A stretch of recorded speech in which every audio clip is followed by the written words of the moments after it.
믿을 수 없는 일이 벌어졌습니다. 2023년 11월 캘리포니아의 한 공원에서 80kg 거대 멧돼지가 5살 아이를 향해 돌진했을 때 단 1분 3초 만에 이 무시무시한 야수를 완전히 제압한 개가 있었습니다. 그것도 몸무게 겨우 18kg의 작은 개 한 마리가 말입니다. 경찰관이 믿을 수 없다는 표정으로 쓰러진 멧돼지를 바라봤습니다. 그 옆에는 꼬리를 살랑살랑 흔들고 있는 작은 개 한 마리가 있었죠. 모든 사람들이 며칠 전까지만 해도 시바견 아니야? 하며 의심했던 바로 그 개가요. 하지만 이제 아무도 의심하지 않았습니다. 이 작은 영웅이 5살 아이의 목숨을 구했다는 사실을요.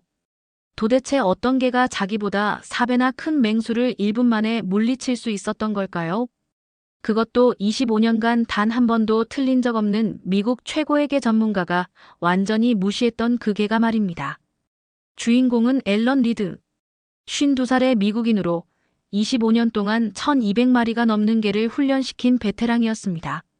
미국 정부 경호견 프로그램을 개발한 사람이고 개만 봐도 그 종류와 능력을 98.7% 정확도로 예측할 수 있는 인물이었죠. 앨런의 사무실 벽에는 수많은 상장들이 걸려 있었습니다. 연방수사국 감사장, 국토안보부 공로상, 미국견 종협회 명예상. 그는 미국에서 손꼽히는 개 전문가였어요. 매일 아침 7시, 앨런은 자신의 훈련소에서 하루를 시작했습니다. 15에이커 규모의 넓은 부지에는 다양한 훈련 시설들이 갖춰져 있었어요. 장애물 코스, 후각 훈련장, 공격성 테스트장까지 말이죠. 그가 훈련시킨 개들은 모두 특별한 임무를 맡았습니다. 대통령 경호견, 공항 폭발물 탐지견, 마약 수색견. 앨런의 손을 거친 개들은 모두 미국의 안전을 지키는 일에 투입됐어요. 특히 앨런이 자랑스러워하는 건 자신의 견종 판별 능력이었습니다. 개 한 마리만 봐도 순종인지 믹스인지, 어떤 성격인지, 어떤 훈련이 적합한지를 즉시 알아낼 수 있었거든요. 동료들은 앨런을 개의 의사라고 불렀어요. 그만큼 정확하고 전문적이었으니까요. 그런 그가 2023년 11월 이상한 뉴스를 보게 됩니다. 작은 개 한 마리가 거대한 멧돼지를 혼자서 물리쳤다는 거였어요. 앨런은 비웃으며 말했습니다. 말도 안 되는 소리야. 진짜 보호견은 독일 shepherd나 로트와일러 같은 큰 개들이거든.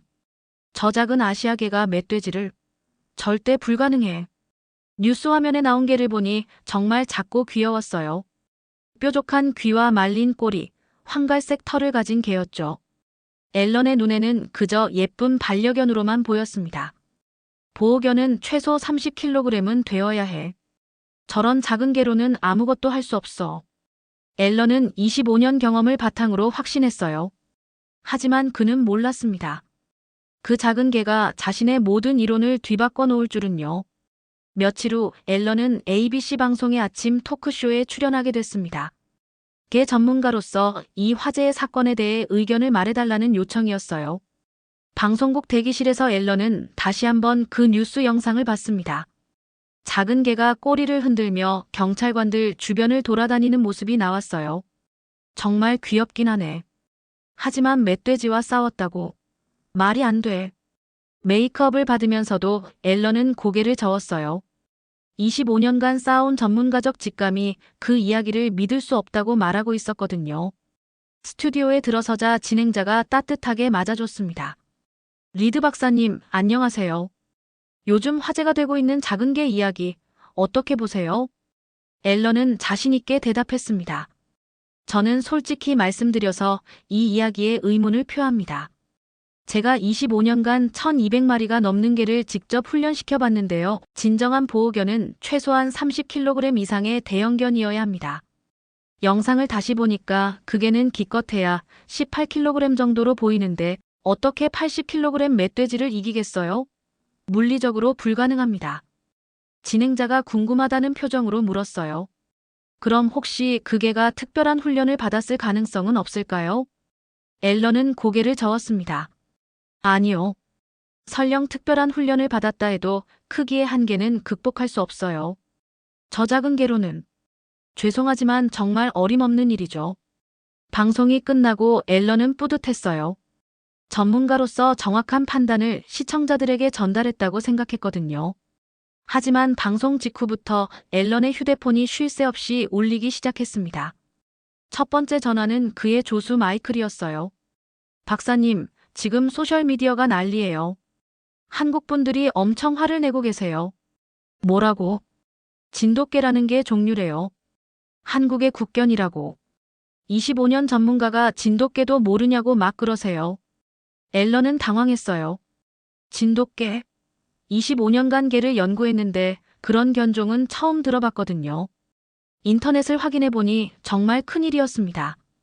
한국계 미국인들의 댓글이 폭주하고 있었어요. 박사님이라는 분이 진돗개도 모르시네요. 한국의 천년 역사를 가진 견종인데 말이에요. 무식한 전문가라는 게 이런 거군요. 앨런은 처음으로 당황했습니다. 25년간 이런 비판을 받아본 적이 없었거든요. 그날 저녁 앨런은 집에서 진돗개에 대해 찾아봤습니다. 정말로 한국의 국견이라고 나와 있었어요. 1500년 역사를 가진 견종이라고요. 하지만 여전히 의문이었습니다. 아무리 특별한 견종이라 해도 크기의 한계는 어쩔 수 없어. 18kg으로 80kg을 이긴다고. 말이 안 돼. 그날 밤 앨런은 잠을 이루지 못했습니다. 처음으로 자신의 전문성에 의문이 든 것이었어요. 다음 날 아침 앨런의 출판사에서 전화가 왔습니다. 리드 박사님, 어제 방송 때문에 큰 화제가 됐네요. 이 기회에 직접 가서 확인해 보시는 게 어떨까요? 출판사 편집장 제니퍼의 목소리였어요. 박사님이 쓰시는 새 책에 이 케이스를 넣으면 좋을 것 같아요. 과장된 영웅담의 대표적 사례로요. 앨런도 그 생각이 마음에 들었어요. 직접 가서 확인하고 정확한 진실을 밝혀내는 거죠. 좋은 생각이야. 내가 직접 가서 과학적으로 검증해 보겠어. 2023년 11월 15일, 앨런은 캘리포니아로 출발했습니다. 트렁크에는 각종 측정 장비들을 가득 실었어요. 체중계, 줄자, 반응속도 측정기, 행동 관찰 카메라까지 말이죠. 3시간 운전 끝에 도착한 곳은 조용한 주택가였습니다. 잘 정돈된 마당이 있는 단층 집이었어요. 초인종을 누르자 70대로 보이는 할아버지가 나왔습니다. 안녕하세요. 리드 박사입니다. 테디를 보러 왔어요. 아, 박사님. 기다리고 있었어요. 들어오세요. 할아버지의 눈에는 약간의 경계심이 보였어요. 어제 방송을 봤을 거예요. 마당으로 나가자 드디어 테디를 만났습니다. 첫인상은 정말 충격적이었어요. 뉴스에서 봤을 때보다 훨씬 더 작았거든요. 키가 50cm, 몸무게는 정확히 18kg. 앨런이 기른 경호견들의 평균 45kg에 비하면 정말 작았어요. 게다가 너무 온순해 보였습니다. 뾰족한 귀를 세우고 호기심 어린 눈으로 앨런을 바라보고 있었어요. 꼬리도 살랑살랑 흔들고 있었고요. 역시 내 생각이 맞았어. 이런 개가 멧돼지를 이기다니 절대 불가능해. 앨런은 속으로 확신했습니다. 겉보기에는 그냥 귀여운 반려견일 뿐이었어요. 할아버지가 다가오며 말씀하셨어요. 박사님, 테디 좀 어떻게 보세요? 일단 체형부터 측정해 보겠습니다. 앨런은 과학적 검증을 시작했어요. 줄자로 키와 몸 길이를 재고 체중을 정확히 측정했습니다. 모든 수치가 앨런의 예상과 일치했어요. 전형적인 중소형견의 체격이었죠. 이걸로 멧돼지와 싸웠다고. 정말 믿기 어렵네요. 측정을 마친 후 앨런은 할아버지와 긴 대화를 나눴습니다. 할아버지는 차근차근 테디의 이야기를 들려주셨어요. 테디는 한국에서 직접 데려온 순수 진돗개예요. 제가 직접 진도에 가서 분양받아온 녀석이거든요. 진도라는 섬에서요? 네, 맞아요. 진돗개의 고향이죠. 우리 진돗개는 평생 한 주인만 섬기는 개예요. 한번 주인으로 인정하면 끝까지 지키죠. 앨런은 정중하게 들었지만 속으로는 회의적이었어요. 의리가 목숨보다 소중한 개예요. 한번 가족으로 여기면 절대 배신하지 않아요. 할아버지의 목소리에는 진심이 담겨 있었어요. 할아버지, 그런 이야기들은 과학적 근거가 부족해 보이는데요. 개의 행동은 유전자와 훈련으로 결정되는 거잖아요. 앨런은 조심스럽게 반박했어요. 박사님도 테디를 며칠 지켜보시면 알 거예요. 이 녀석이 얼마나 특별한지 말이에요. 할아버지가 테디의 머리를 쓰다듬으며 말씀하셨어요. 앨런은 테디를 더 자세히 관찰해 보기로 했습니다. 다양한 행동 테스트를 해봤어요. 첫 번째는 명령 반응 테스트였습니다. 테디야, 앉아. 테디는 고개를 돌려 앨런을 바라봤지만 앉지 않았어요. 테디야, 이리 와. 이번에도 반응이 없었습니다. 기본적인 복종 훈련도 안 되어 있네요. 할아버지가 웃으며 말씀하셨어요. 테디는 한국말로 훈련받았거든요. 영어는 잘 못 알아들어요. 아, 그렇군요. 하지만 앨런은 여전히 의심스러웠어요. 두 번째는 사회성 테스트였습니다. 테디는 앨런에게 경계심 없이 다가왔어요. 냄새를 맡고 꼬리를 흔들었죠. 사회성은 좋네요. 하지만 보호견으로서는 너무 순해 보여요. 세 번째는 공격성 테스트였습니다. 앨런이 위협적인 자세를 취해봤지만 테디는 별 반응이 없었어요. 공격성도 거의 없군요. 이런 개가 정말 멧돼지와 싸웠다고요? 모든 테스트 결과가 앨런의 예상과 일치했어요. 테디는 그냥 평범한 반려견일 뿐이었습니다. 역시 그냥 운 좋은 사고였구나. 멧돼지가 놀라서 도망간 거겠지. 앨런은 속으로 결론지었어요. 하지만 할아버지의 말씀은 계속 이어졌습니다. 테디가 우리 집에 온 지 벌써 10년이 됐어요. 그동안 한 번도 가족을 실망시킨 적이 없죠. 특히 손자 민준이와의 관계가 정말 특별해요. 민준이가 어디를 가든 테디가 따라다니면서 지켜줘요. 정말요? 어떤 식으로요? 민준이가 위험한 곳에 가려고 하면 미리 막아서거든요. 마치 민준이의 안전을 책임지고 있는 것처럼요. 앨런은 흥미로웠지만 여전히 과학적 설명을 찾으려 했어요. 그건 아마도 보호 본능이 강한 개들에게서 흔히 볼 수 있는 행동이에요. 특별한 건 아니죠. 하지만 할아버지는 고개를 저으셨어요. 아니에요, 박사님. 테디의 행동은 정말 다르거든요. 며칠만 지켜보시면 아실 거예요. 앨런은 테디를 과학적으로 관찰하기 위해 며칠 더 머물기로 했습니다. 할아버지 집 근처 모텔에 방을 잡고 매일 와서 테디의 행동을 기록했어요. 첫날부터 이상한 점을 발견했습니다. 오전 6시 정각 테디가 일어나서 집 주변을 돌기 시작했어요. 그냥 산책하는 게 아니라 뭔가 체계적으로 움직이고 있었습니다. 집 둘레를 정확히 3분간 돌았어요. 시계로 재어보니 정말 정확했습니다. 오전 10시, 이번에는 뒷마당을 정확히 2분간 살폈어요. 오후 2시, 앞마당을 정확히 5분간 지켰어요. 오후 6시, 전체를 정확히 8분간 점검했어요. 이상하다. 이런 정확한 패턴은 처음 봐. 앨런은 놀랐어요.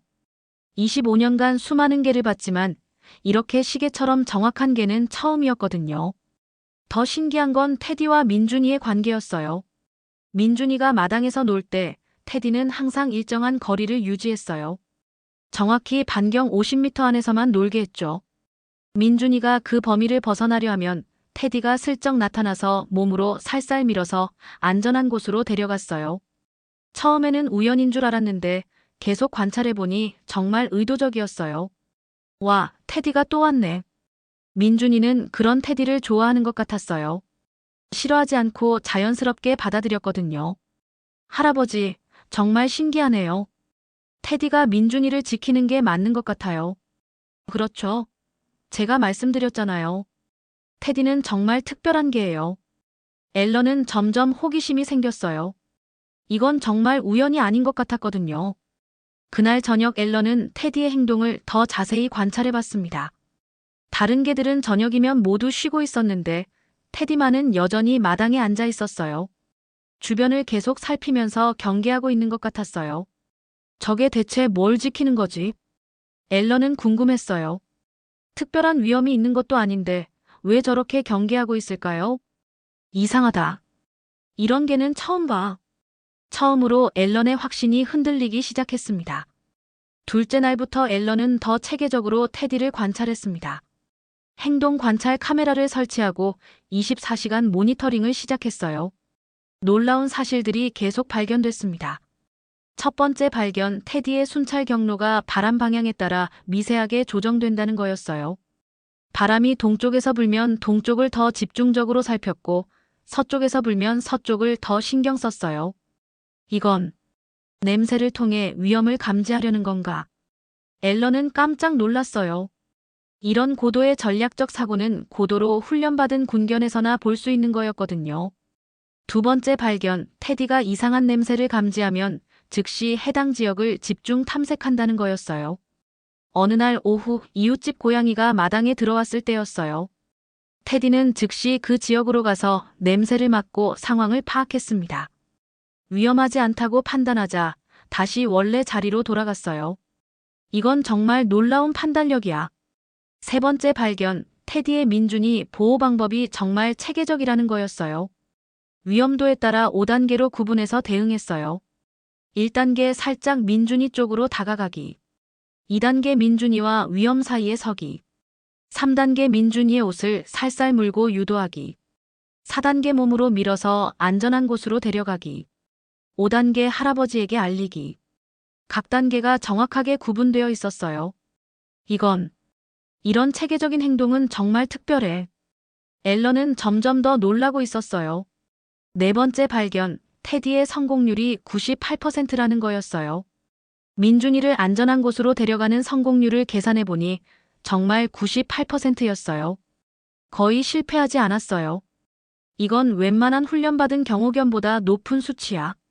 다섯째 날 되던 날, 앨런은 드디어 인정할 수밖에 없었어요. 이건 내가 25년 동안 본 어떤 개와도 달라. 완전히 다른 종류야. 할아버지가 다가와서 물어보셨어요. 박사님 어떠세요? 테디가 좀 특별하죠? 네. 정말 놀랍습니다. 이런 개는 처음 봐요. 앨런은 처음으로 자신의 판단이 틀릴 수도 있다고 생각하기 시작했습니다. 그런데 할아버지, 정말 궁금한 게 있어요. 테디가 언제부터 이렇게 행동했나요? 처음부터요. 우리 집에 온 첫날부터 이랬어요. 마치 이 집을 지켜야 한다는 사명이 있는 것처럼요. 정말요? 특별한 훈련을 받은 건 아니고요. 아니에요. 그냥 진돗개의 본능인 것 같아요. 한국에서는 원래 이런 개들이 많다고 하더라고요. 앨런은 점점 더 혼란스러워졌어요. 자신의 25년 경험으로는 설명할 수 없는 일들이 계속 일어나고 있었거든요. 이게 정말 뭔가 다르다. 2023년 11월 22일 오후 3시 47분. 앨런은 평생 잊을 수 없는 광경을 목격했습니다. 그날은 따뜻한 일요일 오후였어요. 할아버지는 민준이와 테디를 데리고 공원으로 산책을 나가셨고 앨런도 관찰을 위해 따라갔습니다. 공원에는 가족 단위로 놀러온 사람들이 많았어요. 아이들의 웃음소리가 공원 전체에 울려 퍼졌고 부모들은 벤치에 앉아 여유롭게 수다를 떨고 있었죠. 민준이는 신이 나서 뛰어다녔고 할아버지는 평소 자리인 큰 나무 아래 벤치에 앉아 손자를 지켜보셨어요. 테디는 늘 그렇듯 민준이 근처에서 얌전히 앉아 있었습니다. 겉으로 보기에는 정말 평범한 일요일 오후 풍경이었죠. 앨런도 벤치에 앉아서 테디의 행동을 관찰하고 있었어요. 오늘도 별다른 일은 없겠구나. 그런데 갑자기 테디의 행동이 완전히 달라지기 시작했어요. 평소에는 민준이를 바라보며 꼬리를 흔들고 있었는데 갑자기 귀를 쫑긋 세우더니 어디선가 나는 냄새를 킁킁거리며 맡기 시작했어요. 테디의 온몸이 긴장하기 시작했어요. 털도 서서히 일어나기 시작했고 평소 장난기 가득했던 눈빛이 순식간에 날카로워졌어요. 할아버지는 테디의 이상한 변화를 즉시 알아채셨어요. 테디야, 왜 그래? 할아버지가 걱정스럽게 물어보셨지만 테디는 대답 대신 더욱 집중해서 어딘가를 바라봤어요. 코를 킁킁거리며 바람 냄새를 맡고 있었어요. 앨런도 이상함을 느꼈어요. 뭔가 다르다. 테디의 행동이 완전히 달라졌어. 그리고 갑자기 테디가 민준이에게 다가갔어요. 테디는 민준이의 옷을 살살 물고 할아버지 쪽으로 끌고 왔어요. 평소보다 훨씬 더 급하고 강제적이었어요. 할아버지, 테디가 이상해요. 왜 이러는 거예요? 민준이가 당황하며 말했어요. 할아버지도 뭔가 심상치 않다는 걸 느끼셨어요. 테디가 이렇게 행동하는 건 처음이었거든요. 테디는 계속해서 민준이를 할아버지 곁으로 데려오려고 했어요. 그리고 자신은 민준이와 할아버지 앞에 서서 어딘가를 경계하며 바라봤어요. 털이 완전히 일어섰고 평소 부드럽던 표정이 완전히 달라져 있었어요. 마치 전혀 다른 개가 된 것 같았어요. 앨런은 숨을 죽이며 지켜봤어요. 이게 정말 그 온순한 테디야? 바로 그때 공원의 다른 쪽에서 비명 소리가 들려왔어요. 멧돼지야. 멧돼지가 나타났어. 한 여성이 소리치며 뛰기 시작했어요. 곧이어 다른 사람들도 아이들 조심해, 멧돼지야. 하고 외치며 여기저기서 뛰기 시작했어요. 평화롭던 공원이 순식간에 아수라장이 되었어요. 거대한 멧돼지 한 마리가 숲에서 나와 공원 한복판으로 달려오고 있었어요. 그 크기는 정말 어마어마했어요. 어른 남자보다도 클 정도였죠. 날카로운 엄니가 햇빛에 반짝거렸고 눈에는 야생의 분노가 가득했어요. 사람들은 모두 도망가느라 바빴어요. 아이들을 데리고 온 부모들은 급하게 아이들을 끌어안고 반대편으로 뛰어갔어요. 빨리 피해요. 차로 피하세요. 공원 곳곳에서 비명소리와 외침이 들려왔어요. 하지만 할아버지와 민준이는 멧돼지와 가장 가까운 곳에 있었어요. 멧돼지는 무서운 속도로 할아버지와 민준이 쪽으로 향하고 있었어요. 할아버지는 70이 넘은 나이에 5살 아이를 데리고 도망갈 수 없었어요. 게다가 멧돼지가 너무 가까이 와 있었죠. 도망갈 시간도 없었어요. 민준아, 할아버지 뒤로 와. 할아버지가 손자를 끌어안고 몸으로 막아서려 했어요. 하지만 거대한 멧돼지 앞에서는 무력할 뿐이었어요. 그 순간 할아버지의 머릿속에는 온갖 생각들이 스쳐 지나갔어요. 이제 정말 끝인가? 내가 민준이를 지킬 수 있을까? 앨런도 패닉 상태였어요. 이런 상황을 어떻게 해야 할지 몰랐거든요. 바로 그 순간 테디가 움직였어요. 지금까지 본 적 없는 모습이었어요. 평소 귀엽고 순했던 테디는 온데간데없고 완전히 다른 개가 나타난 것 같았어요. 털이 완전히 곤두서고 눈에서는 예리한 빛이 났어요. 하지만 놀랍게도 짖지 않았어요. 완전한 침묵 속에서 멧돼지를 노려보고 있었어요. 마치 진짜 사냥꾼의 모습 같았죠. 테디는 주저없이 멧돼지와 할아버지, 민준이 사이로 뛰어들었어요. 그 모습을 보는 순간 모든 사람들이 숨을 죽였어요. 크기 차이는 정말 압도적이었어요. 멧돼지는 테디보다 거의 4배는 컸거든요. 어른 남자만한 크기의 멧돼지와 작은 개 한 마리의 대결이었어요. 하지만 테디는 전혀 주눅들지 않았어요. 오히려 더욱 당당하게 멧돼지를 마주했어요. 테디 안 돼. 도망가. 할아버지가 절망적인 목소리로 외쳤어요. 하지만 테디는 뒤돌아보지도 않았어요. 오직 멧돼지만 바라보며 민준이와 할아버지를 등 뒤로 두고 섰어요. 그 순간 테디의 눈빛은 완전히 달라져 있었어요. 평소 부드럽고 장난기 있던 눈이 예리하고 차가운 사냥꾼의 눈으로 변해 있었어요.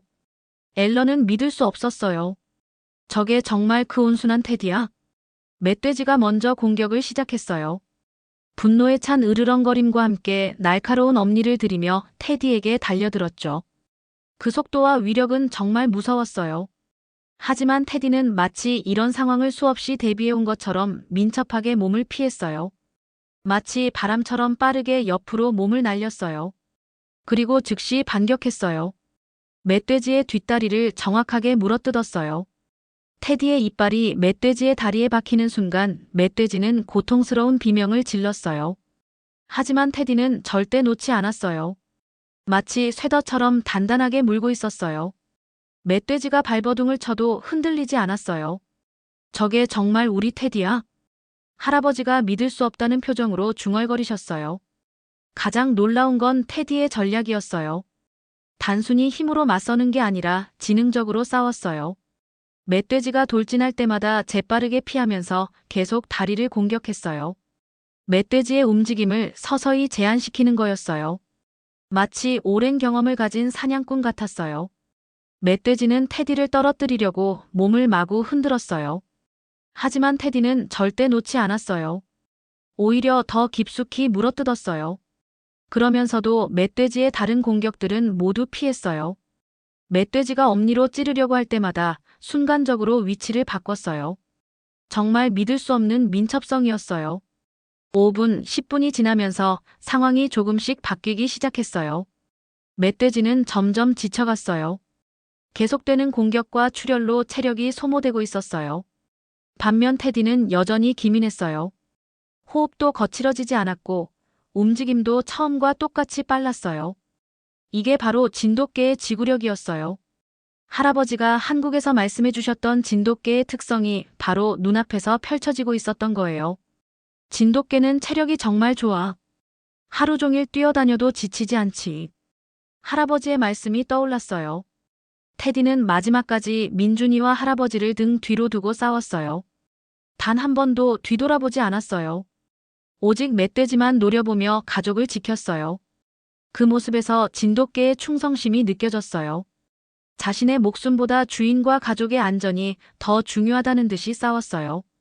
15분 정도 지났을까요? 멧돼지가 완전히 지쳐 움직이지 못하게 되었어요. 다리에서 계속 피가 나고 있었고 숨도 거칠어져 있었어요. 반면 테디는 여전히 경계를 늦추지 않고 있었어요. 멧돼지가 마지막 발악을 할 수도 있다는 걸 알고 있는 것 같았어요. 마침내 멧돼지가 완전히 쓰러졌어요. 더 이상 일어설 힘도 없어 보였어요. 그제야 테디는 마지막 공격을 가했어요. 멧돼지의 목 부분을 정확히 물어뜯었어요. 그것도 아주 정확하게 급소를 노렸어요. 멧돼지가 완전히 움직임을 멈췄어요.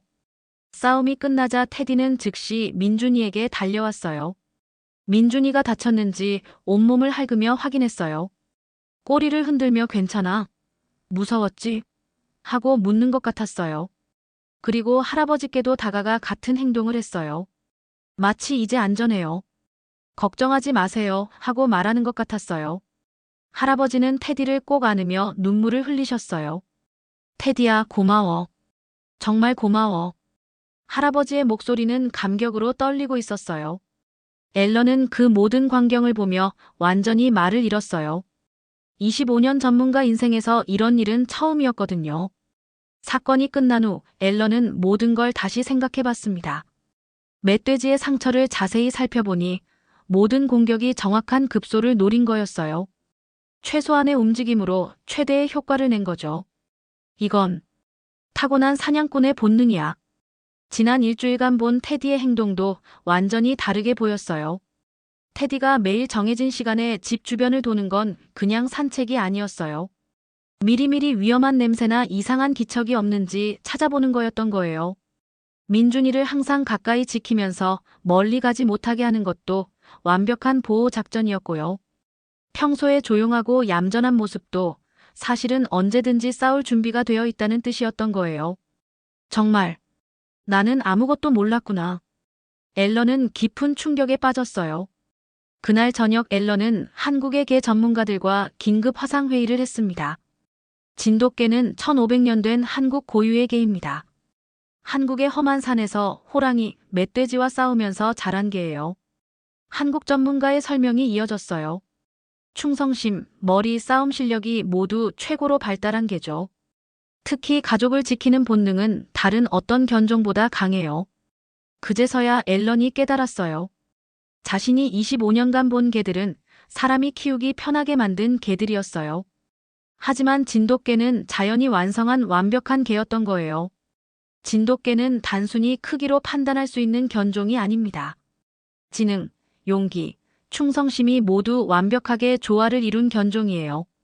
한국 전문가의 말에 앨런은 고개를 끄덕였어요. 정말 제가 너무 무식했네요. 이제 앨런은 자신의 책 제목을 바꾸기로 했습니다. 예측 가능한 개에서 예측 불가능한 완벽함 진돗개 이야기로 말이에요. 다음 날부터 앨런은 완전히 다른 사람이 되었습니다. 테디에 대한 모든 편견을 버리고 진돗개에 대해 열심히 공부하기 시작했어요. 할아버지, 정말 죄송합니다. 제가 테디를 완전히 잘못 봤네요. 괜찮아요, 박사님. 처음에는 누구나 그럴 수 있어요. 진돗개는 정말 특별한 개니까요. 앨런은 테디를 다시 바라봤어요. 이제는 완전히 다른 눈으로 보였어요. 영웅이었어요. 진짜 영웅이었던 거예요. 앨런의 책이 출간된 건 그로부터 3개월 후였습니다. 예측 불가능한 완벽함 진돗개 이야기. 책은 출간 즉시 폭발적인 반응을 얻었어요. 뉴욕타임스 베스트셀러 1위에 올랐고 아마존에서는 평점 4.9점을 받았어요. 15,847개의 리뷰가 달렸는데 대부분이 극찬이었어요. 25년 전문가가 인정한 진돗개의 놀라운 능력. 정말 감동적인 이야기입니다. 진돗개를 키우고 싶어졌어요. 한국의 개가 이렇게 대단한 줄 몰랐네요. 더 놀라운 일들이 벌어지기 시작했습니다. 미국 내에서 진돗개에 대한 관심이 폭발적으로 증가했어요. 진돗개 분양 문의가 전년 대비 2,847% 증가했어요. 미국 진돗개협회 회원 수도 1,200명에서 35,000명으로 늘어났습니다. 구글에서 진돗개를 검색하는 사람들이 3개월 연속 1위를 기록했어요. 정부 기관들도 관심을 보이기 시작했습니다. 연방수사국에서는 진돗개를 경호견으로 도입하는 방안을 검토하기 시작했어요. 국토안보부에서는 진돗개 탐지견 훈련 프로그램을 시작했습니다. 농무부에서는 진돗개 수입 절차를 간소화했어요. 할리우드에서도 연락이 왔습니다. 디즈니에서는 진돗개를 주인공으로 한 애니메이션 제작을 발표했어요. 넷플릭스에서는 테디의 모험이라는 제목으로 다큐멘터리를 만들겠다고 했습니다. 마블에서는 진돗개 슈퍼히어로 캐릭터 개발에 들어갔어요. 모든 것이 바뀌었습니다. 앨런은 이제 진돗개 전도사가 되었어요. 전국을 돌아다니며 진돗개의 우수성을 알리고 있습니다. 25년 전문가였던 제가 완전히 틀렸어요. 하지만 그 덕분에 미국 전체가 진돗개의 대단함을 알게 됐습니다. 앨런의 강연은 항상 만석이었어요. 이제 미국 사람들이 이렇게 말해요. 충성심을 원하면 독일 셰퍼드를, 똑똑한 개를 원하면 보더 콜리를, 둘 다 원한다면 한국 진돗개를 키워라. 작은 개 한 마리가 시작한 이야기가 전 세계 1억 애견인들의 마음을 움직였습니다. 진돗개 테드. 우리나라의 자랑을 세계에 알린 진짜 영웅이에요. 그리고 이 모든 변화의 시작은 한 사람의 편견을 깨뜨린 1분 3초의 용기였습니다. 앨런 리드 박사는 지금도 말합니다. 진정한 가치는 크기가 아니라 마음에 있다는 걸 테디가 가르쳐줬어요. 그리고 편견 없이 바라보는 것이 얼마나 중요한지도요. 테디와 진돗개들이 우리에게 준 가장 큰 선물은 바로 이런 교훈이 아닐까 싶어요. 지금도 테디는 캘리포니아의 그 작은 집에서 할아버지와 민준이를 지키며 살고 있습니다. 나이가 들어 움직임이 조금 느려졌지만 그 충성심만은 변하지 않았어요. 그리고 앨런 박사는 매년 테디를 만나러 갑니다. 자신의 인생을 바꿔준 작은 영웅을 만나러 말이에요.